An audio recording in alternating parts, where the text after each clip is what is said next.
Tetapi banyak orang yang kemudian sedikit banyak tergoda ketika sudah baik kondisinya. Ya. Sehingga bahkan kita bisa melupakan Tuhan sendiri. Satu dari 7 dosa yang mematikan itu adalah kesombongan.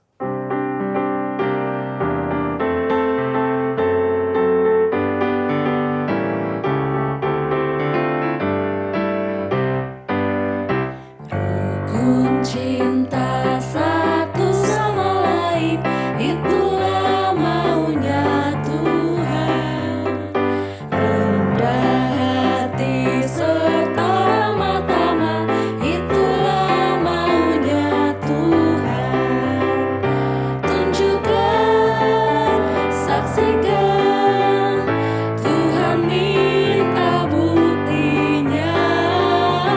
Tunjukkan, saksikan, Tuhan minta buktinya. Shalom saudara-saudara yang terkasih, kita bertemu kembali dalam program Morning Grace. Dan kita bersyukur pada hari ini kita bisa merenungkan firman Tuhan, memuji nama Tuhan. Sebelumnya mari kita bersatu dalam doa. Tuhan, kami sungguh bersyukur jika hari ini Tuhan anugerahkan kepada kami dan Engkau mengaruniakan hati yang rindu untuk mengenal Tuhan lebih dalam. Biarlah firman Tuhan yang kami baca pada hari ini boleh memperdalam relasi kami dengan Engkau, boleh membuat kami semakin diperkaya dalam hikmat Tuhan, membuat kami hidup semakin menyenangkan hati Tuhan. Kami buka firman-Mu dengan sukacita, bersabdalah bagi kami ya Tuhan, dalam Kristus kami berdoa dan bersyukur. Amin. Kita akan membaca merenungkan firman Tuhan yang diambil dari Lukas 14 ayat yang ke-11. Lukas 14 ayat yang ke-11 demikian firman Tuhan. Sebab barang siapa meninggikan diri, ia akan direndahkan. Dan barang siapa merendahkan diri, ia akan ditinggikan. Saudara yang terkasih, hari ini kita bersama Kak Penina, Kak Intan, dan juga Kak Juan. Nah, bicara soal meninggikan diri, kesombongan. Kita pernah lihat nggak sih orang seperti itu di dunia? Pernah. Pernah ya? Kira-kira kalau orang seperti itu atau kadang kita bisa seperti itu, perasaan awalnya apa yang membuat kita bisa sombong? Kalau saya sih ngelihatnya itu mungkin karena dia tuh menolak tentang kebenaran ya, Pak. Oh, menolak kebenaran. Iya, jadi dia merasa bahwa dirinya itu selalu benar gitu. Oh, jadi dia subjektif sekali sehingga dia merasa dia yang paling ya. Dia nggak tahu tentang yang benar tuh seperti apa. Ada yang mengatakan di atas langit masih ada langit gitu ya. Jadi kadang kita udah ngerasa paling tinggi padahal di sekitar kita banyak yang sebenarnya lebih gitu ya. Oke. Nah, apakah orang yang sombong yang merasa seperti itu ya, over confidence itu pasti selalu baik hasilnya? Gitu. Ada nggak pernah ngelihat orang sombong malah akhirnya dia malu sendiri gitu? Ada sih Pak, jadi kalau misalnya kita jalan terus mau nyapa, terus dia buang muka, kita kan lama-lama, tidak mau menyapa lagi lah, tidak punya teman, seperti itu. Oh iya, itu benar juga ya. Kak Juan, setuju nggak kalau orang sombong akhirnya kena batunya sendiri gitu? Iya pasti. Pasti ya gitu. Jadi dari hal sederhana aja, di pergaulan merasa, ini bukan level saya gitu, akhirnya nggak punya teman ya. Nah, ada sebuah kisah menarik tentang kesombongan ini, yaitu kisah nyata tentang kapal Titanic. Ya. Kapal Titanic itu kan kapal yang ikonik, bahkan difilmkan oleh saudara kembar saya, ya, Leonardo DiCaprio gitu. Nah itu fenomenal banget kan pada zaman itu, karena memang diangkat dari kisah nyata kapal terbesar termewah pada zamannya, tahun 1912. Mengangkut 2.224 penumpang, harga tiketnya itu sangat tinggi. Tidak ada yang dapat menyangkali bahwa ini kapal yang paling hebat pada waktu itu. Menurut perancangnya, kapal ini adalah kapal yang tidak akan dapat tenggelam. Bahkan Tuhan sekalipun tidak akan dapat menenggelamkannya, kata Thomas Andrews, sang perancangnya. Berlayarlah kapal ini tahun 1912 itu dalam pelayaran perdana, tiba-tiba menabrak sebuah gunung es. Apa yang terjadi? Kapal itu bocor, perlahan-lahan tenggelam, dan membawa korban jiwa 1.514 orang, termasuk Thomas Andrews, sang perancang kapal itu. Nah, saudara yang terkasih, kita itu sebenarnya makhluk yang lemah meskipun kita punya karya yang luar biasa, itu tetap ada sisi keterbatasannya. Tetapi banyak orang yang kemudian sedikit banyak tergoda ketika sudah baik kondisinya.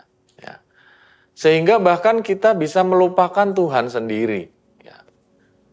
Itulah yang dikatakan oleh Thomas Andrews tadi. Dan kalau kita lihat dalam literatur kekristenan, ada disebutkan 1 dari 7 dosa yang mematikan itu adalah kesombongan.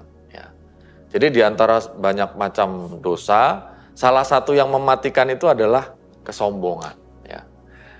Bahkan dikatakan kesombongan adalah dosa paling mematikan karena punya jiwa ingin bersaing, tidak ingin dikalahkan oleh siapapun, bahkan oleh Tuhan. Nah, kalau kita bisa kategorikan ini ya diibaratkan dalam dunia medis medis spiritual itu, mungkin kesombongan itu adalah sebuah penyakit yang tiba-tiba muncul tanpa kita sadari. Mungkin itu bisa kita kategorikan sebagai kanker spiritual. Tidak sadar karena pola pikiran kita salah seperti kanker itu karena mungkin pola hidup kita keliru dan lain-lain, akhirnya menggerogoti tubuh jiwa kita gitu. Nah, demikian juga kesombongan ini. Itu akan menggerogoti akal sehat kita, tadi seperti Kak Intan bilang itu, karena tidak tahu kebenaran pola dalam diri sendiri itu yang dibangun, akhirnya melupakan Tuhan dan akhirnya celaka. Ada sebuah kisah menarik di dalam Alkitab juga tentang ini, yaitu di 2 Raja-Raja 14 ayat 1-14. Diceritakan tentang seorang raja yang baru, namanya adalah Raja Amazia. Diangkat sebagai Raja Yehuda. Jadi Yehuda itu adalah Israel Selatan. Ada Israel Utara yang biasanya dikenal sebagai Israel begitu ya. Nah, Raja Amazia ini sangat dikdaya pada zamannya ketika memimpin, bahkan dia juga bisa mengalahkan musuh-musuh bangsa lain atau musuh-musuh dari bangsa-bangsa lain. Dan ketika dia merasa sangat kuat dan hebat, dia merasa ingin bertarung lebih lagi untuk unjuk kekuatan.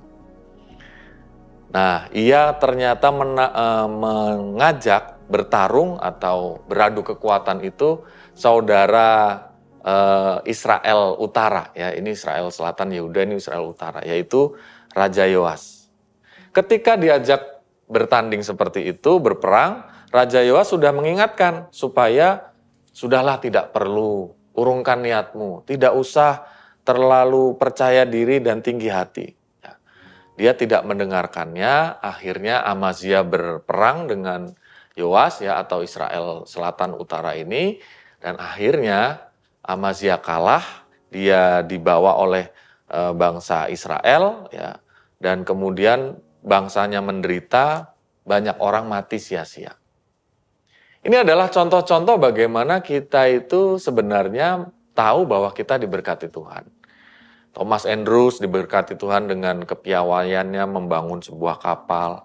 Raja Amazia memimpin bangsa. Ini kan tidak ada yang salah dan tidak ada yang buruk dalam pelayanannya atau pekerjaannya. Tetapi ketika mereka melupakan bahwa itu semua dari Tuhan, hasilnya kemudian justru menghasilkan malapetaka, bencana bagi dirinya, bagi banyak orang.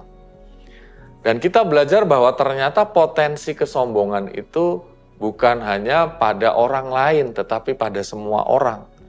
Kita perlu waspada ketika kita hidup baik-baik saja, semua berjalan dengan semestinya. Pada akhirnya kita dalam waktu yang lebih, kita merasa berpengalaman, orang lain belum seperti saya, ya. Akhirnya kita muncul kesombongan yang paling sederhana. Apa itu? Tadi seperti yang dikatakan Kak Penina. Ketika kita mengabaikan orang lain, ketika kita merasa bahwa orang lain bukan bagian kita, ya.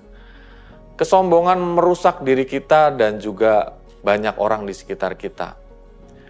Nah, saudara yang dikasih oleh Tuhan, kita melihat bahwa ternyata kanker fisik itu berbahaya, tetapi kanker spiritual yaitu kesombongan itu jauh lebih berbahaya. Bagaimana supaya kita itu bisa menghayati hidup yang sehat secara jasmani dan spiritual? Berarti kita harus memiliki pola hidup berkebalikan dari tinggi hati atau sombong itu, yaitu hidup rendah hati, hidup mendasarkan diri bahwa saya punya segala sesuatu karena Tuhan. Saya mau lebih mengandalkan Tuhan. Oh, orang lain bisa menjadi kolega saya, pesaing saya, tapi tidak perlu merendahkan. Tidak perlu menganggap orang lain lebih rendah dibandingkan kita, ya, lebih buruk dibandingkan kita, tetapi kita mau hidup sebaliknya, bersandar pada Tuhan, ya, introspeksi diri, lalu selalu menghargai orang lain. Maukah kita hidup demikian? Ya. Amin. Mari kita bersatu dalam doa. Tuhan, kami sungguh bersyukur bila firman-Mu menyapa kami, bahwa kami perlu memiliki hidup yang rendah hati, tidak tertarik, tidak terjatuh pada kesombongan. Kami sadar bahwa kesombongan bisa menjadi sesuatu yang muncul dalam hati kami ketika kami mengabaikan sesama kami, mengabaikan Tuhan. Ketika kami merasa bahwa segala sesuatu baik-baik saja itu karena diri kami sendiri. Maka ya Tuhan, ingatkan kami bahwa dalam segala hal di dunia ini, itu terjadi atas kemurahan-Mu. Sehingga kami selalu mengandalkan-Mu, mengucap syukur kepada-Mu, dan menghargai orang lain lebih lagi. Berkati kami dan tuntun kami Tuhan, agar memiliki spiritualitas kerendahan hati dalam hidup kami. Dalam Kristus kami berdoa dan bersyukur. Amin.